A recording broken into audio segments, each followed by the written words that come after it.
मौन रहने का महत्व। कथा सिद्धार्थ के जीवन के उस दौर की है जब वे बुद्धत्व को प्राप्त नहीं हुए थे और निरंजना नदी के तटीय वनों में वृक्ष के नीचे ध्यान करते थे। सिद्धार्थ प्रतिदिन ध्यान करने के बाद किसी गांव के पास चले जाते और भिक्षाटन मांग कर लौट आते।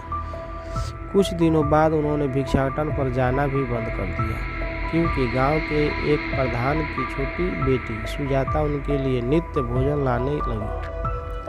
कुछ दिनों के बाद उसी गांव का एक चरवाहा भी सिद्धार्थ से प्रभावित होकर उनके पास आने लगा। उसका नाम स्वस्ति था।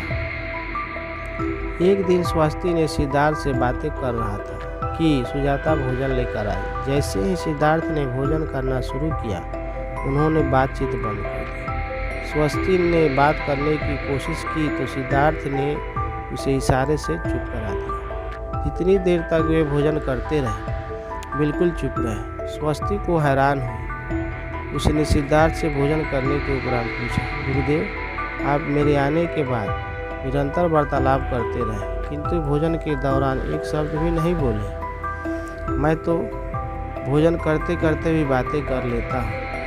आपने मुझे भी इशारे से चुप करा दिया। इसका क्या कारण है? सिद्धार्थ बोले, भोजन का निर्माण बड़ी कठिनाई से होता है। किसान पहले बीज बोता है, फिर पौधों की रखवाली करता है और तब जाकर कहीं अनाज पैदा होता है। फिर घर की महिलाएं बड़े जतन से उसे खाने योग्य बनाती हैं। इतनी कठिनाई से तैयार करने वाला भोजन का पूरा आनंद तभी संभव है जब हम उसे पूर्ण मौन से ग्रहण करें। यदि हम भोजन को पूर्ण शांति में रहकर मौन रहकर अच्छी तरह से चबा चबा कर खाएंगे तो यह आसानी से पचेगा। इससे पेट में कभी खराबी नहीं होगी। मौन रहकर भोजन करने से भोजन का श्वास नली में जाने का खतरा भी नहीं रहता है।